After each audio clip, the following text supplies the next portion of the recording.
Hello there. Welcome to the State of Decay 2 stream. I'm your host, Geoffrey Card, and over here, we've got Brant Fitzgerald. Right in my eye. Brant Fitzgerald, my usual co-host, and also our guest, Jenn Godwin. Yay! Oh my god. So- All I want to do is search this table. Oh, well, then we should actually let people see this table. Jenn is a community manager. She works at Microsoft. She supports our game and also supports Age of Empires. She's a very busy person, and she also streams. She also is a co-host of the Microsoft stream on Mixer. Yeah. So you've got a lot of you're the pro coming in here showing us what to do. I don't know. If you tried to get me to run all of the stuff that is required for a stream, I would fail miserably at it. So I'm glad you're here. Well, we are glad that you are here.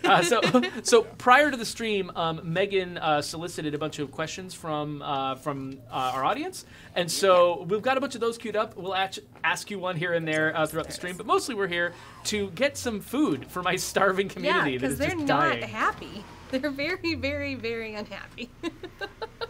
So I'm actually I'll scoot you over to the right side of the screen here so that we can see whenever the food pops up, we will be able to see how little our community really has. You mean nope, hang on. Oh, There we zero go. food. Zero. Exactly zero No They're food. pizza. very unhappy. No pizza. Also, I have not actually had a moment to play games for like a couple of weeks, so if I'm just lousy at remembering what the buttons are, that's why. So people are saying nice things about you. They're saying, "Hey, Jenn." Gooniverse is saying, "We appreciate you, Jenn." Aw. So everybody in our community loves you. I love them. Your community, like especially here on the streams, and I'm totally not pandering right now. Everybody's just so like happy and nice. I mean, of course, you get the occasional jerk in the chat because that's just what people on the internet do. But mostly, your guys' community is amazing around here. I Yeah, like we it. really appreciate them too. This actually, some of the guys are bringing up some important points that I really wanted to run by design. Oh yeah. I would like all food representations in our game to be switched from pizza to tacos. Well, so that was not actually a design decision. That was that decision to do the pizza came from our UI artist Krista. We hadn't mandated from the design side any particular representation for each of these things. I believe it's And time she for a just- mandate. She just randomly decided to do, not randomly, she carefully chose to use pizza to represent it. And at first I was actually kind of like, I was freaked out by it because I think the original had been like what, like it was like a Chicken leg. was it a chicken leg or was it like a knife and fork cross or something? Well, way back in the day, we started out with chicken leg. Okay. And then somebody said, what happens if you're vegan? What happens if you're gluten free? I guess there's gluten free pizza crust. Yeah, there you go. So, so the pizza was great because it's an unusual thing, but it still definitely means Universal. food. Universal. And you slap that on a bag, and it looks like, oh, that might legitimately be a bag that is used to carry pizza by pizza delivery people. And it felt like it could be a genuine, real world item that people are using to carry food. It's like temperature insulated and everything. So over time, I see most pizza guys coming with an entire duffel I'm bag. gonna my house. I'm gonna run down to the supermarket and buy a bag of pizza, please. Can I get a bag of pizza? I mean, look, it might be a little bit melty, but it'd probably still be delicious. Yeah, it might just be one solid glob of pizza. See, I think we should come up with a pizza brand that actually that's their symbol. Bag of pizza. Bag of pizza. Seriously. Can we do a seriously, partnership brand. with Domino's? I'm gonna go back to my desk and This work is on the logo. this is a right mission now. for you. Yeah. Okay, so Where's... anyway, so I actually have a grew over garden? time, even though I was like, Why do no, don't we have any need something. food. We don't have a garden. Oh, well, yeah. What do you want to sacrifice for your garden, though? I mean, Asparagus, because it's the only thing. Robin Lamont suggests maybe have a quinoa bag. oh, quinoa. Right, there you go. So there'll be a pile of uneaten quinoa bags in every base. No, so I mean, I think different rucksacks can contain different amounts of the resource. I think the quinoa bag should contain zero food. And lots of unhappiness. And lots of unhappiness, yeah. We actually considered this feature that we didn't end up getting early on, where we were going to have We're just joking. have a deposit buff for rucksacks. So different rucksacks, when you deposit them, you get different buffs on your community temporarily. And so we didn't end up shipping with that feature, but the hope was that, yeah, we could do things like the quinoa bag makes everyone sad when you bring it That's home. right. I brought home quinoa. Oh. Why? But yeah, no, it ended up, getting that granular with the different rucksacks was actually going to be confusing, just because it just looks like a generic rucksack on your back. We didn't want a different item, a different icon for each one, and so it's like trying to parse the difference between one rucksack and another was just going to be too hard to follow. You got to think of them as being fairly similar to each other. Yo, Cerebral. Cerebral Mises is here. We got we call him Brain Vomit. Goonie, yeah, Brain Vomit's here. Leon Sailor Wolf, longtime OG fan. Thank you, Sailor. Good to see you again. Oh, Andy Pym stopped his stream so that he could come watch us. Andy, thank you, Andy. I mean, ending things that Andy Pims is doing is one of the roles of this team. So putting Andy Pims to an end is something that we do here. We often kill Andy Pims. So. It's very mean of you. You should stop. Yep. So we've got these questions for Jen. Yeah. So you mentioned in your interview or your bio, I guess, that you developed with Megan, that you were into podcasts. I am indeed. So Easy Allies, at Easy Allies wants to know, Mr. Clean asks, have you listened to the Easy Allies podcast? That's what it said. No. I read it wrong. What is Easy Allies? I don't know what Easy Allies is either. I'm going to have to now. If Mr. Clean isn't here, he can't give us any details. No. Come on, Mr. Clean. Mr. Clean, please be here. Give us some context. But yeah, so what podcast do you listen to? So I actually kind of got started in listening to podcasts with Serial, but like 3 years late. Yes. I just listened to it a little while ago. Have you listened to the new season? Are you on the new season? I have. The new season is mind-blowing. I've kind of been waiting. Is it done yet? No, it's not done yet. I need to be able to binge Serial. So this is what it doesn't work like the other ones. It's not like a single story of a single person from intent. It's a lot of different stories in one city. That's interesting. But they all stand on their own pretty well. I would recommend. I mean, do whatever you want. I am perfectly happy to listen to them one at a time. That's really good to know, because I've been waiting, but like I'm impatient. Yeah, it's about how broken the justice system is, and it's really messed up. Which is just depressing. It makes you upset listening to it. I also listen to My Favorite Murder. I haven't listened to that one. I've heard of it though.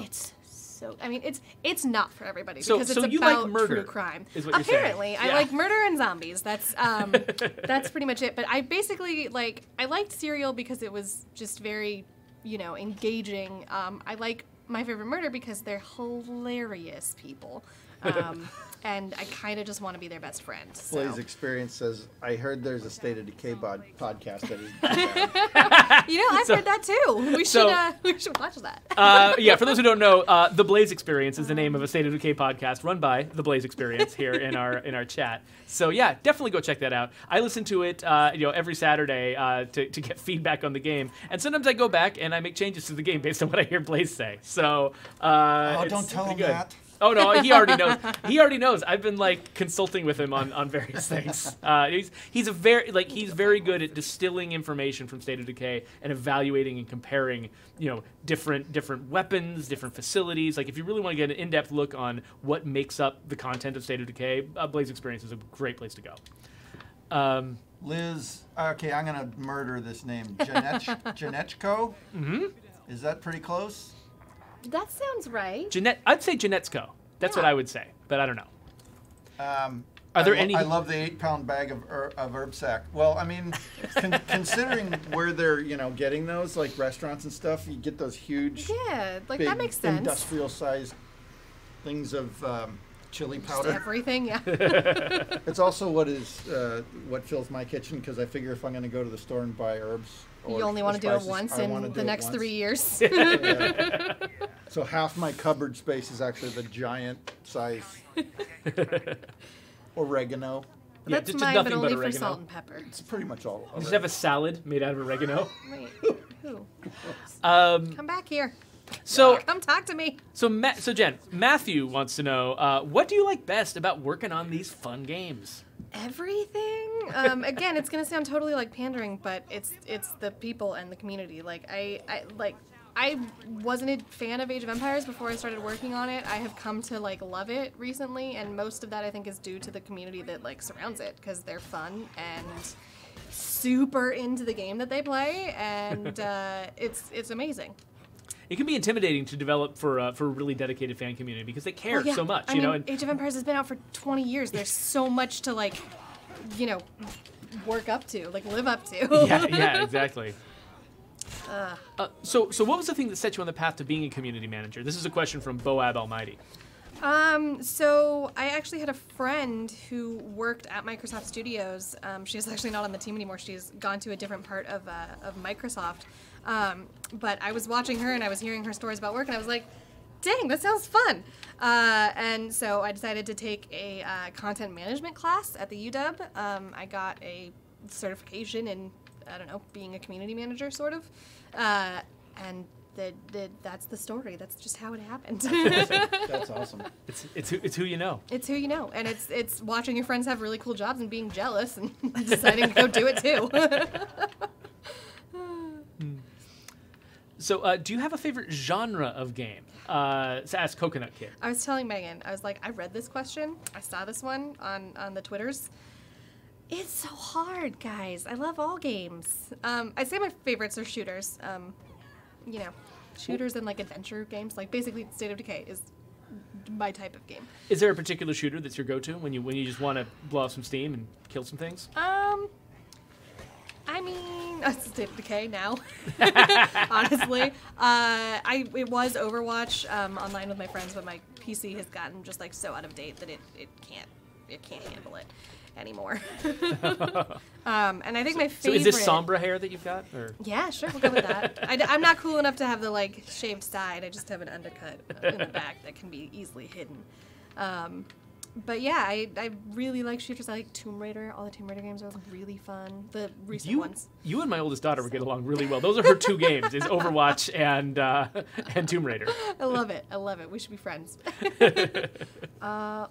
Do you have food? I would love some food. So are we still at 0 food? Yeah, we are. Well, no, wait, no, I got us some. We're at 4. Oh. Okay, looks like we do need medicine, so give me that. Thanks. Just drop it on the ground for me. Whatever, I'll pick it up. Yeah, no, Sure. it's fine. Like, don't hand me things. It's cool. All right. We got the ability to actually insert things straight into your inventory very late in development. Right. And so some missions put things right in your inventory, but most of them just drop them at your feet because that's the only tool we had for most of development. Yeah. Which is, you know, it's easy enough. I have definitely walked away from rucksacks before and then been like, wait a minute. I got something from Wasn't that. I No, supposed to get a lady, prize? Why didn't you get in the car? Get in the car. Not in the backseat. That is a beautiful car. We got one of is our devs in chat, Very Undead Mark. patriotic. Oh, hey, Mark. Hey, Mark. Have I met Mark? I don't think Reaper so. Rose, hello.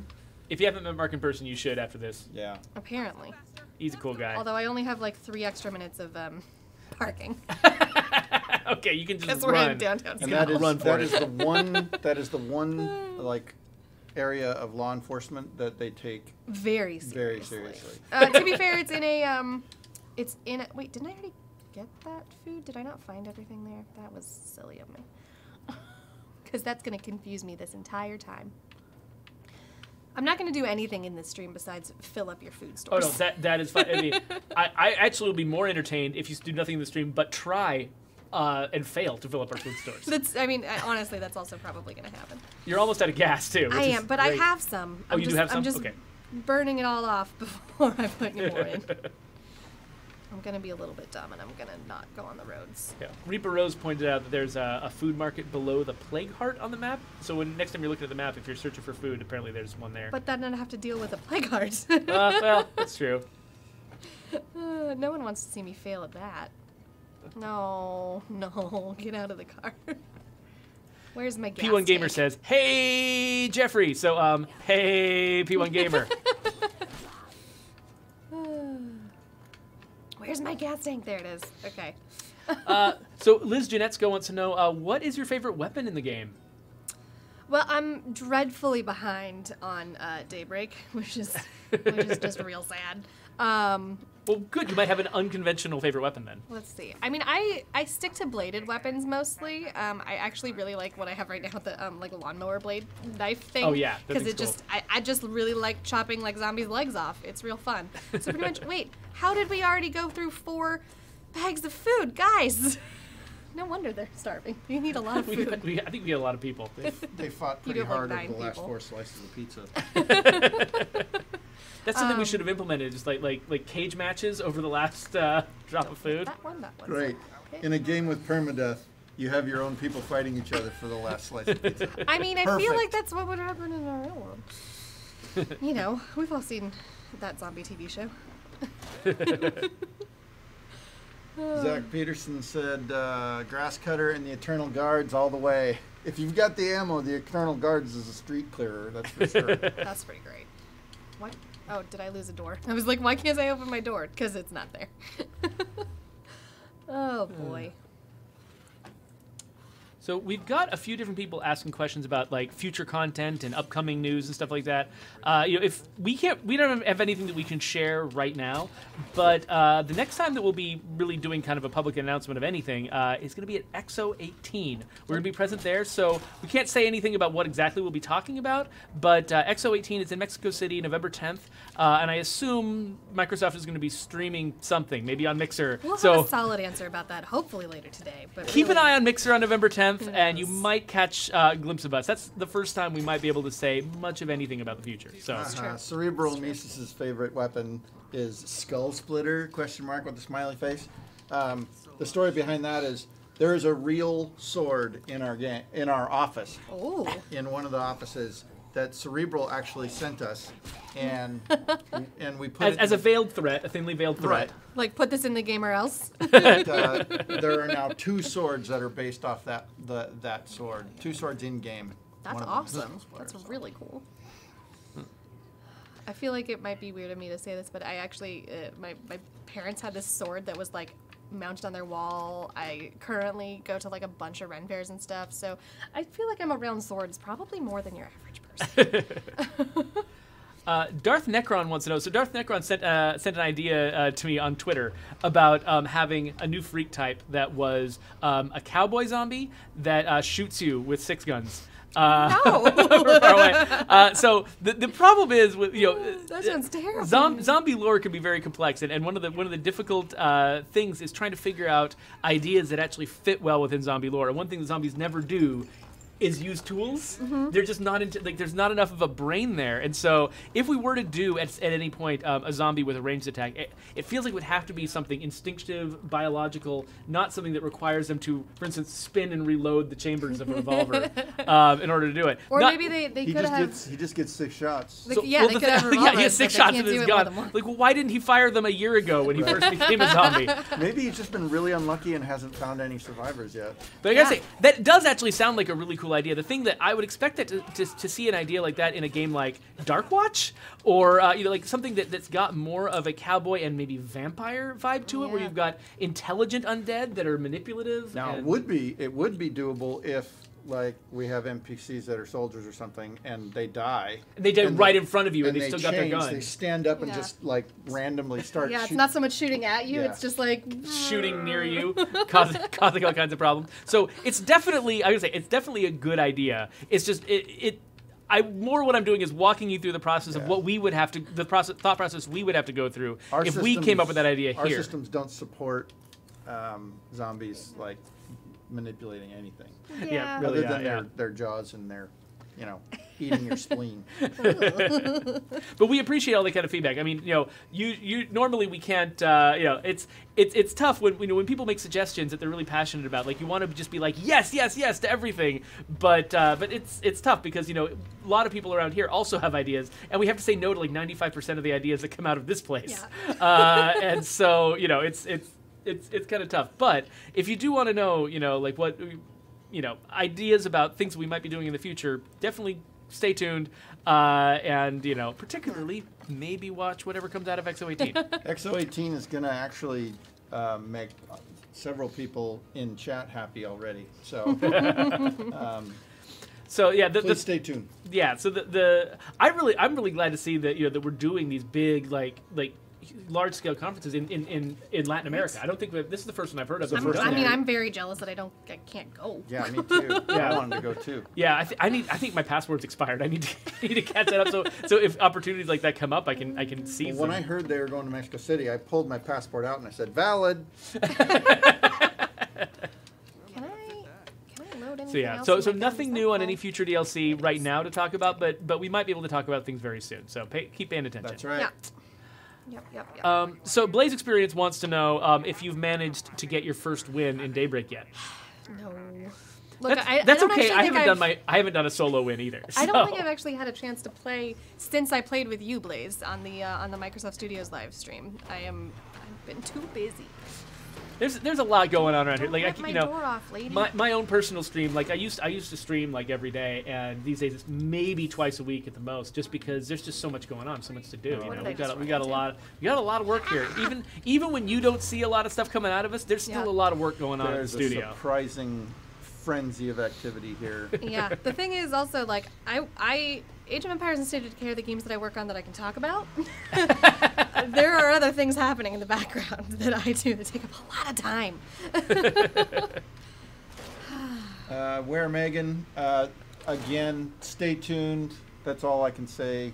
That's all we can say about, difficulty settings or various new gear or anything like that. We've got some big stuff coming out of Mexico.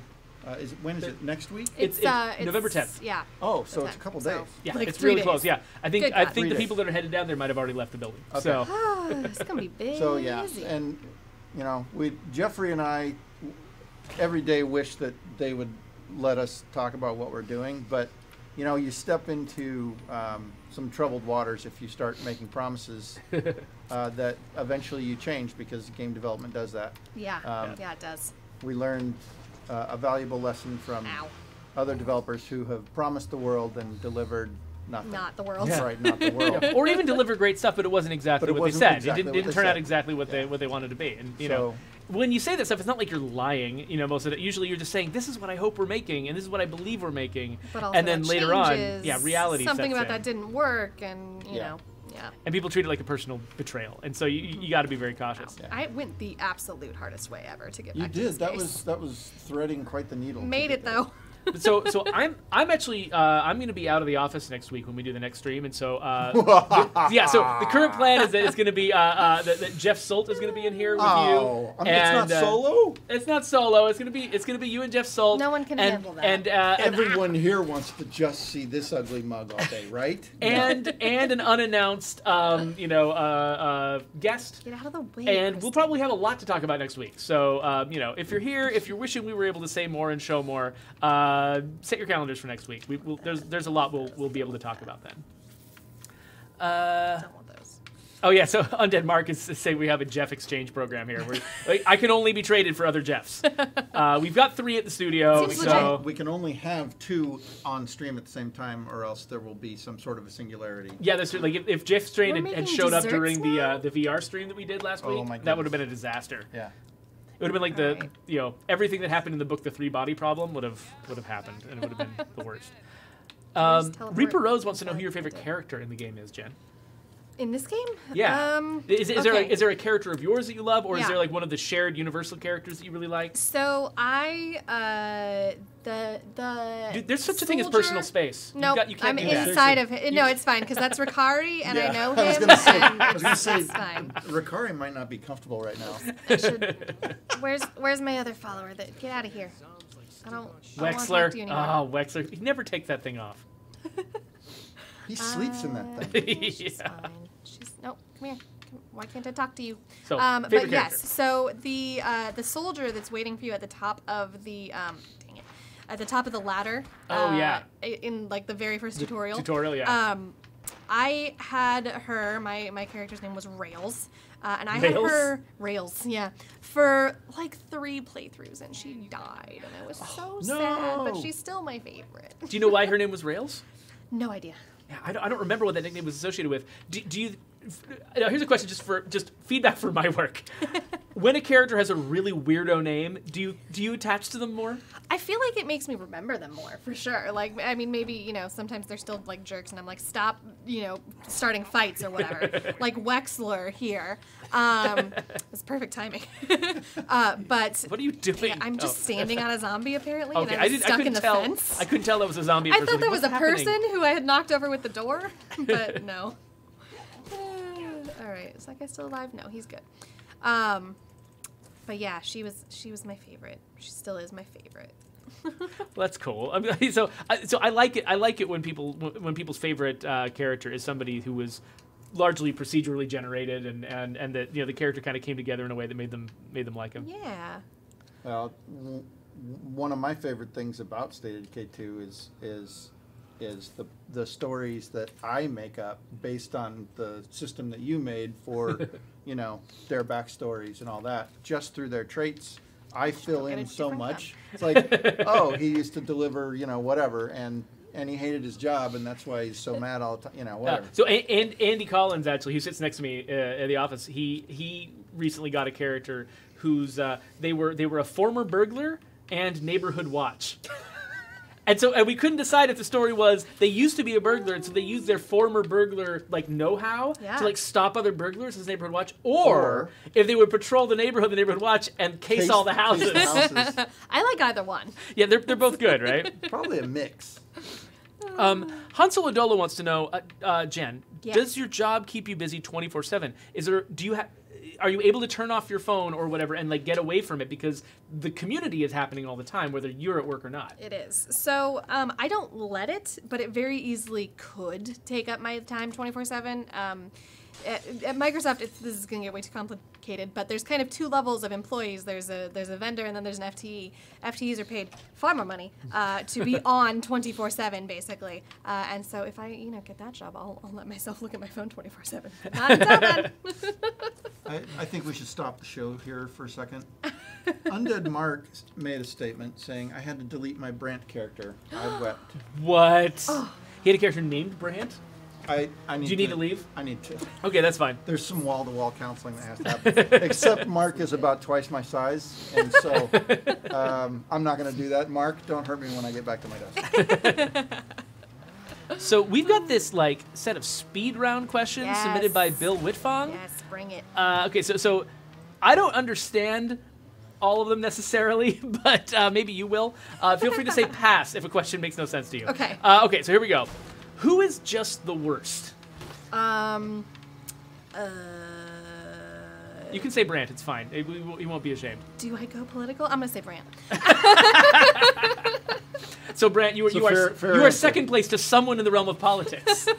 Oh. Who is it? Wow. I bet no one can guess. Wow. So this question we might have already answered. Have you done babysitting / community management before? Before this job. Funnily enough, I was a nanny before I started. Oh, there you go. So was our producer. So it's great. Oh, that's fun. Yeah. If you could steal one Undead Lab superstar to work with at Microsoft, whom would be the one? So I saw that one. Also, I don't know if you have to pick your favorites. That feels well. Also, the thing is, you guys are already part of the Microsoft Studios family, and if I stole you, I would not have you working on this game, which I'm out of gas. Which I would like to continue being able to play.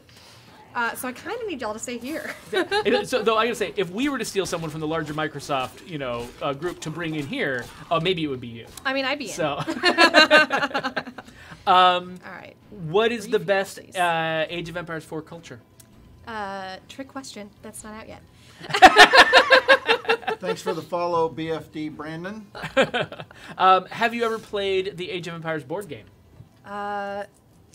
Is there a board game besides the Age 3 one? Also, the answer, I guess, is still no. But I will. So, and then he just says, the power of Puppet Brant compels you. Obviously. I guess we were supposed to get out Puppet Brant at some point and bother you with him, but I'm just not feeling like getting out of my chair. Yeah, I mean, we weren't prepared for this He's question. right over there. Yeah, we could go get him. But he makes everyone uncomfortable. He really does.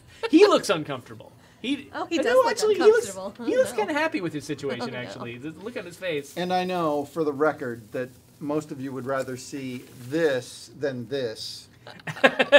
I don't know.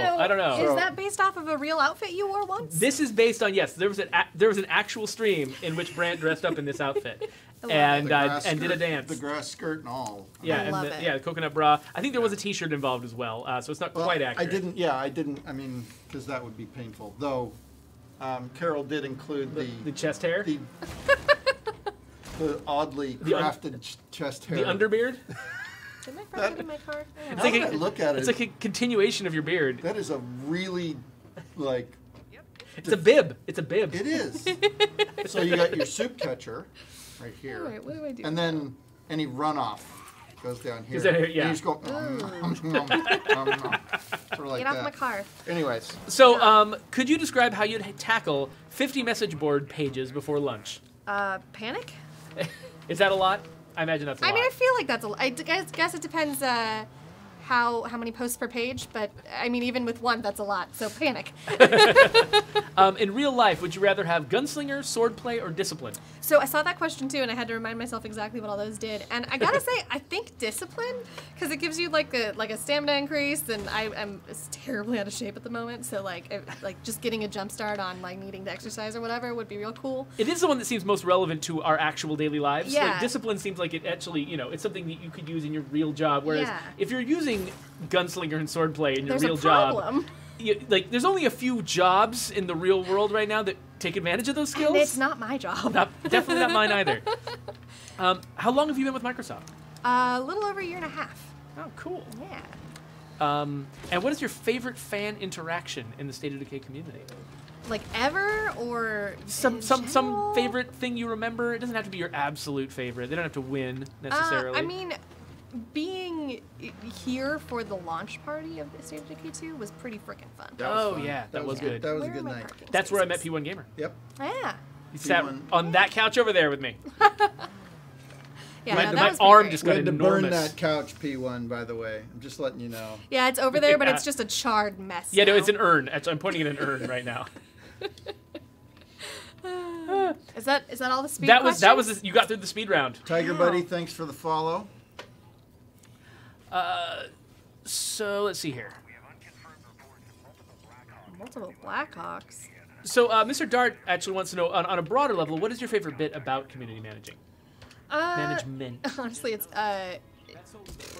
gosh, I don't know. Kind of just getting to like share the excitement in like any sense of that. It's streaming with you guys and just getting to be like, oh my god, look at this cool new thing that we just did in the game, or posting about announcements and stuff and just reacting to everybody's excitement with my own like excited gifs. That's pretty fun. It's good. If somebody has a friend who wants to get into community management, what would you recommend they start doing? I mean, be active in your own online communities. Like, obviously, like degrees, certifications, all that is always helpful. But just having like the proof and the knowledge that comes from just being active on the internet is, I think, a really good first step. So being a vocal, participating, and positive fan? Yeah, and maybe, there's a ton of room for volunteer community managers. Like, we have them in almost all of our communities. Oh, that's true. And so, having access to kind of like the modding tools on, your favorite forum or whatever, is also a good way to get experience that doesn't require like paying for a bunch of school. I was going to say, so is there a particular educational background that's helpful, or is it just sort of life? I mean, I think having like any 4-year degree is always good, but I'm saying that as a person who didn't go to college. So I dropped out too. Yeah, I did eventually, obviously, get that certification that I was talking about. But communications, anything that involves writing is going to be helpful because you're going to be a lot of your job will be writing blog posts and just communicating. So having good grammar is a helpful thing for that. Good grammar and the ability to diplomatically talk to people. Yes, to diplomatically tell people that like, no, you're wrong. Sorry. Yeah, if you're the one starting the flame wars, you're probably not the one they want as community manager. Probably not. Oh yeah, actually, also, most important thing about being a community manager, keep your reputation online clean and good, and don't get known as that jerk who posts, whatever weird thing, because that's gonna show up. Turns out we look at your social media when we hire you, and if it's just all racist or something, you're probably not gonna get that job. So, Skinch3Will, Dang it! I put my materials I think away I'm before I saying came that here. right, wants to know, are there going to be any Undead Labs cameos as zombies in the game? Only when... So, there already are Undead Labs cameos as characters in the game. We're not going to tell you who, but we totally run into our coworkers in this game all the time. But then if they die... If they die, then they become zombies. Yeah, That's right. exactly. So- And then you yes. murder them, which is real fun. That totally happens already. So the answer to your question is yes, That- there the- are undead cameos. The reason why my beard is shorter than usual is because I got my face scanned just the other day. I am not in the game yet, and there's no guarantee I will because we've already got a lot of white guys in the game, and I might not be necessary. But I did it anyway just because it's fun. And, you know, I got freckles. There's some, like, unique features that we don't have on every character. So, I don't know, maybe. It's not up to me, though. It's the art team that makes those decisions. So It's fair.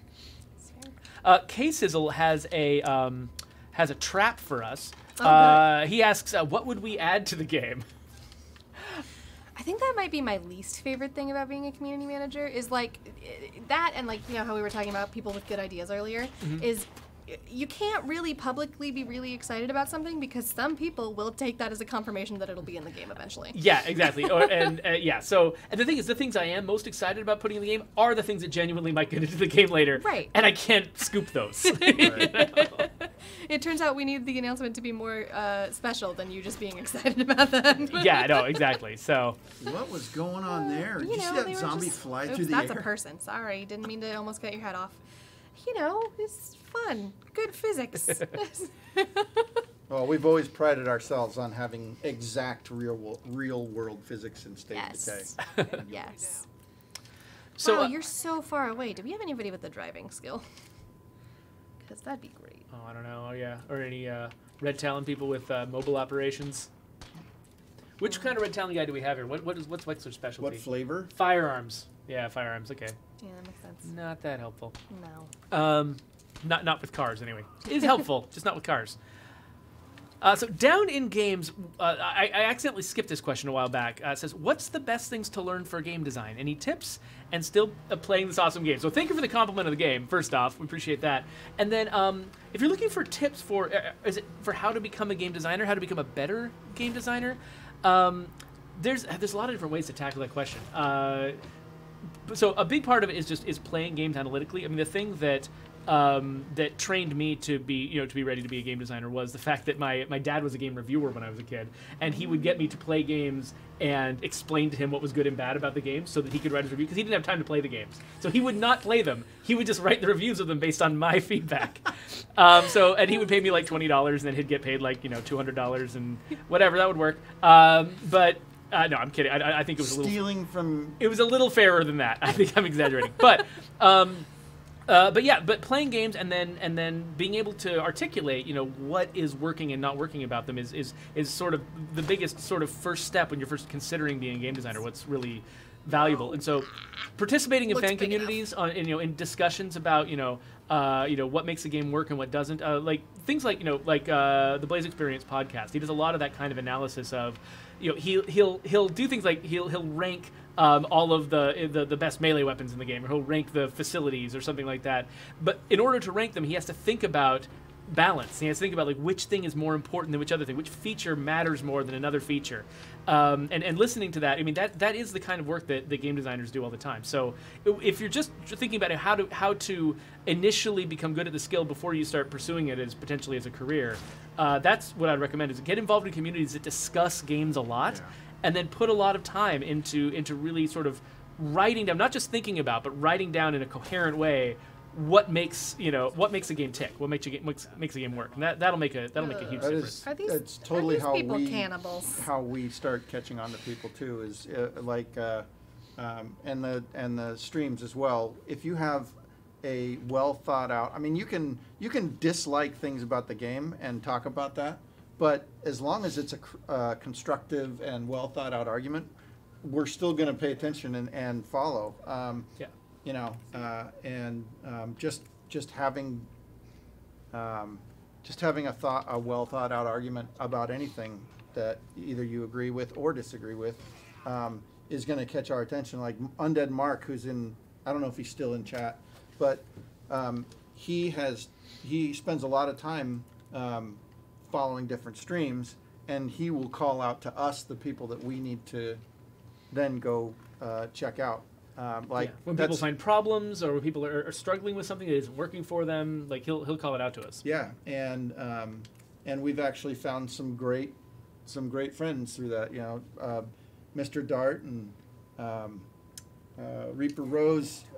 Let's see, there's quite a few others that are dropping out of my head right now that Mark has turned us all onto, and have become great friends of the lab. So, and who knows where things go from there. So, Coconut Kid wants to know if we're going to PAX East this year. And Coconut, by the way, shout out to Coconut. He's been a super long time uber fan of ours too. Sorry, I didn't. No, that's fine. I don't. We don't have any specific plans, and so there's nothing to announce one way or the other. I'm not sure. With the question of whether I personally go, the PAX that I am most easily able to get to is, of course, PAX West, which is here in town. I take my kids there. You know, it's like Disneyland for them because they're all gamers. But it is hard because you know I've got like 4 children. It is challenging for me to find time to travel for work. The more children you have, the more difficult it gets because the schedule just fills right up. But you see, he was asking about me personally. But as far as the lab going there, I'm not sure. It really just kind of depends on what's going on. Yeah, we haven't nailed it down yet. Is now that we're part of Microsoft, our travel plans hinge directly on how involved they are, or whether we have a big announcement, stuff like that. If we have booth space, if there's something that's going on with us that demands space at a Microsoft booth, then there's a good chance that some of us will be there. We'll go. But then also one of the on the flip side of that, Microsoft often doesn't take their developers to big conventions. They have teams, professionals there. They have teams of people who are there to. We're not professionals. No, like we had to reiterate that. But there's so many in here. But we have a measure of control as well, and I mean we'd love to go to every PAX. Like I love PAX South so much. Yeah, no, same here. And PAX East is my favorite of all. I love it out there. I think partly because I'm in love with Boston, but yeah. But I love it out there. I'd go to every single one if we could, and every year I try and swing PAX Australia, but nobody You're is like, listening we really to that. have to be there. Quiet. We need some Australian zombies. That's right. So Darth Necron, he's got a suggestion about the guard posts and the strip mall roof. I'll have to ask Brian about that. I don't actually know how those are set up, but he's just asking if the NPCs can make more use of the guard posts that are set up on top of the strip mall. I'm not actually sure what's involved in that. So I will say that I personally placed the guard post points that that the AI is supposed to get up there and utilize. There has been a lot of problems, and this is going to get a little bit technical, but because the state of the base changes depending on what you put in down below. Yeah. It actually changes the pathing on the fly when you put certain things in there, and anytime you have something that breaks a critical path, the AI just says, you know what, I'm just going to stand on the ground and pretend like I'm standing up there. It's honestly, if we had about 8 more programmers to fix a lot of the problems, that one probably would have gotten in the queue earlier. To really drill down and bulletproof that. But yeah, so this stuff. There's so many different systems that all converge in this game. It's really difficult because because we got AI characters moving around while if you've got a world that just never changes, then a bunch of AI characters running around in it is no big deal. But I think we had a bug for a long time where there were characters who would run in place when you were driving a car, and the reason was because the car was disrupting the nav mesh as you went by, and so all their paths were getting messed up and they couldn't go anywhere. That's my layperson's understanding of it. I'm not a programmer. That's exactly what was happening there. And so it's but if there weren't any cars in the game, that wouldn't have happened. But we need cars in our game, so each thing we add to the game makes it more complex, makes each thing more breakable and then more difficult to keep up with. To add to that, we could have, if we only had 2 or 3 zombies at a time, then they could go anywhere. We could throw variable pathing at them all day long, and they'd be smart enough to deal with it. But we have a lot more than that. Plus, we have all the NPCs that they're dealing with. So we have to dumb everybody down because we only have a limited memory pool to put all their AI in. Gotcha, yeah. And that so, makes sense. it's a dance. So there was another question that came in for me. This is from Jesse Morrison. Now that our legacy survivors are capped at 50, are we going to get some kind of management system for them? Right now, the only way you can see their gear or delete them is to start a community. So that is a piece of feedback we got immediately upon announcing. I think it was 4.3 that brought in the legacy character cap, and we've been thinking about that. We're still in the process of reacting and responding to it, but that is in the forefront of our minds. In fact, I may or may not have a meeting about that very subject right after the stream. So we've definitely heard you and understand the need for that. We haven't got the solution in hand yet, the best solution, because with something like this, where I think there's a very high demand for a feature, you end up needing to make a kind of a difficult decision between, you could do the more complex solution, the more complete solution that will take you months to get into the game, or you can do the fastest possible solution that is not as user-friendly and not as useful and doesn't solve it as well, but that you could get out much faster. And then a million possible solutions in between. And so that's the kind of calculation we're going to have to do, is figure out like what's the best version, what's the fast version, and where do we land? Like where does the urgency versus the need for this to be a complete thing land? But we are definitely trying to come up with some kind of solution for you. So hopefully that'll be welcome, and will work. But yeah, so I will definitely take your sentiments about the urgency of that solution into the meeting in 15 minutes. So. Just show them a picture of that message and be like, hey. Yeah, see, look, people care. I want it. It's like 20% of my job is just being like, hey guys, people who can actually do things to change the game, they want this. So Barcode 55 wants to know, why is the base population limit 9 survivors? Or it's kind of flexible, so anywhere from like 9 to 12 survivors depending on the circumstances of how you're recruiting people. Oh my god. But that's a complicated question, right? Because there's a lot of different reasons. Some of the reasons are mechanical. Things like we have to show all of our characters on our community screen, and trying to have 50 characters on that community screen would be really hard. We think that screen where you get to look at your people and and examine them in detail is really valuable. And the more we filled it up, eventually we would hit a point where it would bring your entire game to a crawl as soon as you opened it. There are technical reasons like that. There's certainly a limit to how many people we can have running around in the world. We already actually limit you to less than 9 characters. It can be in the world at one time. When you need a particular character, sometimes we'll have to spawn them in for you so that they can exist. So there's lots of technical reasons why keeping the community as small as possible is good. But the other, sort of on the design side, we really wanted, we could have, if we made a game that was about managing a community of 100 people, it would be more like, say, Frostpunk. Like Frostpunk is a game where you're managing communities of 50, 100, 300 people, and all of them have individual names and jobs and stuff like that. But there's no point where you actually get to know any individual characters. You could click on a character and follow them around and see what their job is and see what their name is and what their family is and where they live if you want to, but I don't think anyone does that because because Frostpunk is interesting on the community level. It's interesting on the larger level, and it is a very interesting game, by the way. If you're into survival games, I highly recommend Frostpunk.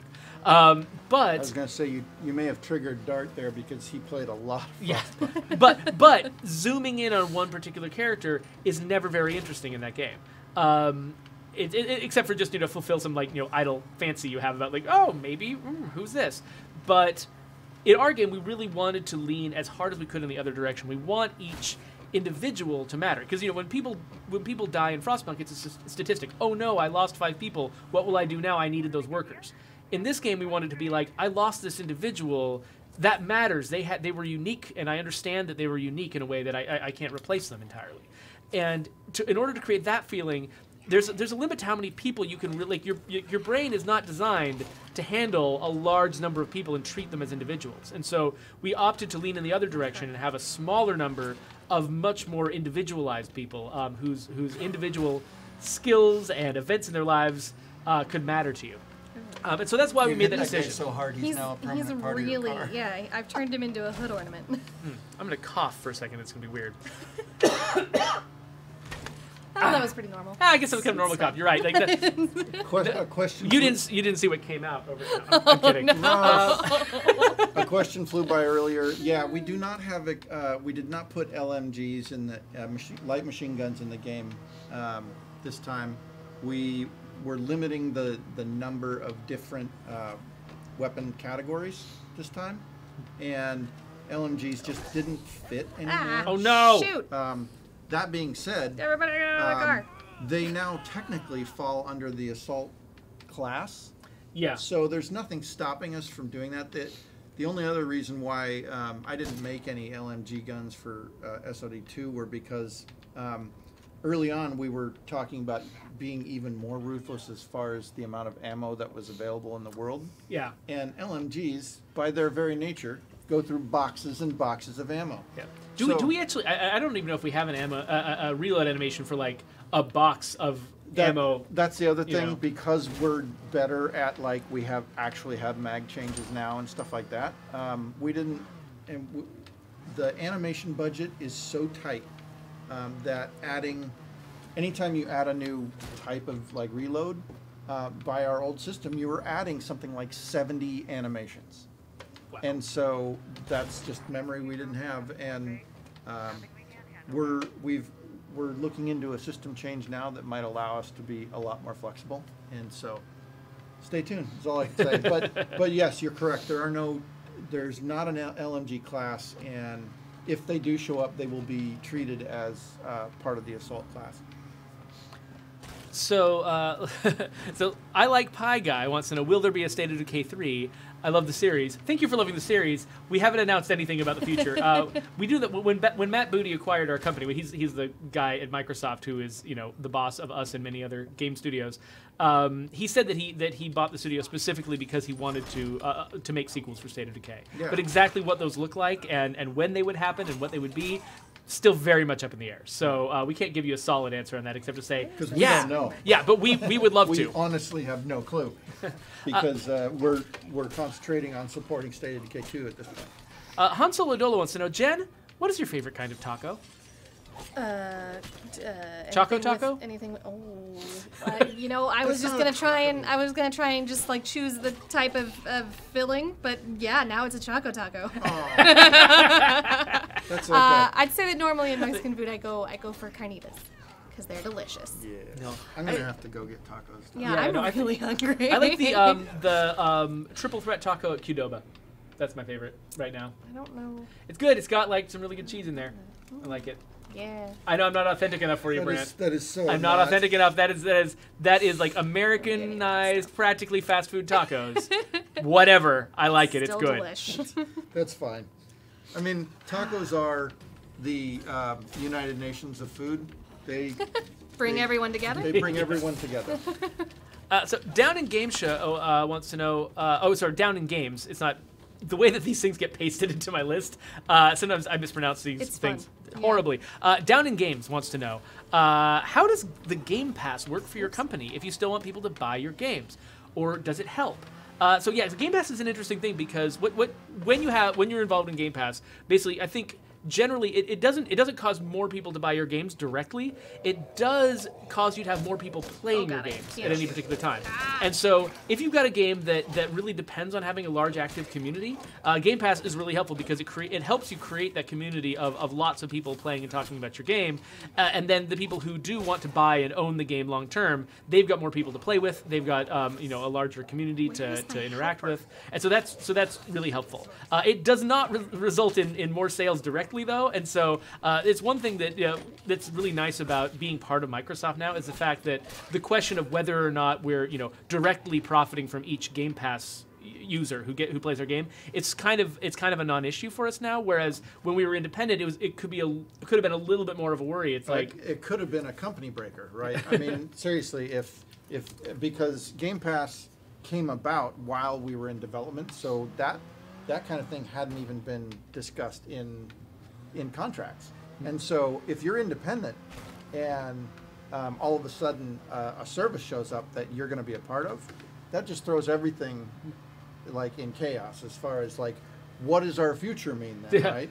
To be clear, though, we were not about to close our doors if Microsoft didn't buy it. Things worked out fine, and it turned out to be okay. But yeah. So it's definitely a calculation that matters, and it can have an economic impact. But right now, we're in the perfect position actually as a studio to take advantage of Game Pass and get all the benefits from it. Yeah, it's the best thing that could have happened for us now that we're part of Microsoft. Yeah.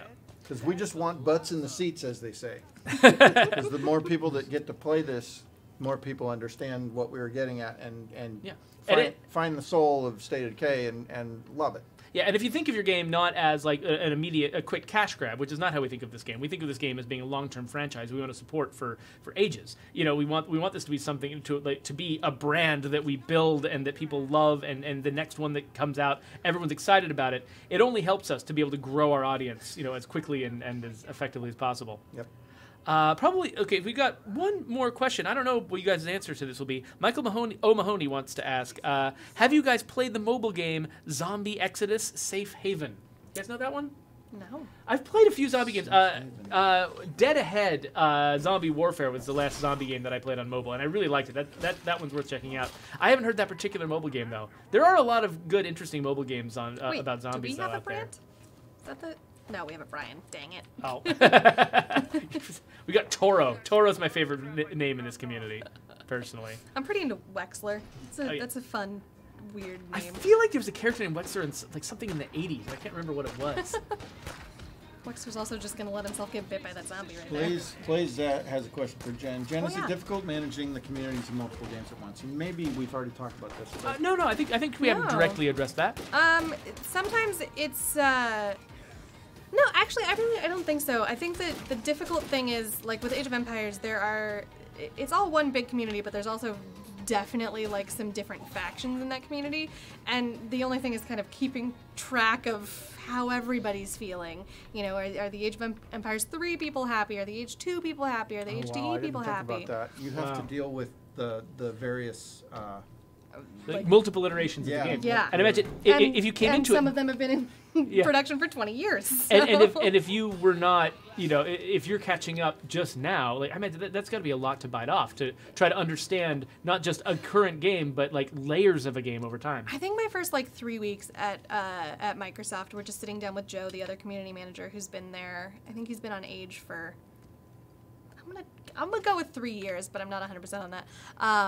And just having him like write on a whiteboard, like, you know, people play this here and people play this here, and we've got communities here and here and here and here and here, and we kind of don't have time to look at those ones, but we still love them. Like, you know, other unowned channels of ours, like we try, but there are so many Reddits. So yeah, that's really the only hard thing. Other than that, I like it because it's, you know, if I've had too much Age of Empires for a day, just switch over to State of Decay, read some of your guys' comments and stuff, and we're all good. Also, I'd like you all to notice that I got you up to 14 food. Whoa. Okay. And I got you a food outpost. Well, She's actually left you in a really good... Well, We're I consider this a empowered. successful stream then. You were just sort of low-key making everything better for my community when we were talking about other things. I appreciate that. Can we play my community next time so that she can fix mine? Exactly. You had a Harry Potter shirt on. Nice shirt. I have more Harry Potter gear than any 48-year-old man should. No, the problem is most people don't, and they're the weird ones. Everyone should love Harry Potter. I have an Azkaban book club, too, shirt that I Nice. have. Wow. That's impressive. I It's like very that a topical. lot. I like it. So we've only got a couple minutes left, but we should remind everybody that Microsoft is putting on this huge show down in Mexico City on November 10th. It's called XO18. Yes. Keep your eyes on Mixer to see, you know, live streams coming out of that show, and we may or may not have something to do with it. So please check that out. We would love to be able to talk to you guys Quiet, about we it. have something to do with it. Watch the show. Just watch. Pay attention. It'll be links to all of it. Will be on all the social media channels. Yeah. State of Decay, Untitled Chapter. They'll be everywhere. Just watch those. Yeah, so Jenn Godwin here is at Jenn Godwin on Twitter. I am You can follow her there. And we've also got at Undead Labs, at State of Decay. There's a lot of Twitter feeds you can follow. Even at Brent Fitzgerald is a Twitter feed you can follow if you want to hear about tacos and tacos. It is very taco-centric. Tacos and cowboys, mostly. Yeah. Um, Thanks, everyone, for coming out today. We have so many different channels now that it's There are a lot of impossible them. to give shout outs to everyone. Thanks for all the new follows. Thanks for the hosts that we got today. And everybody, we couldn't be here. Hi, Mom Prince. I see you jumped in here. Thanks, everybody. We, again, as you've heard before, we wouldn't be here without your support.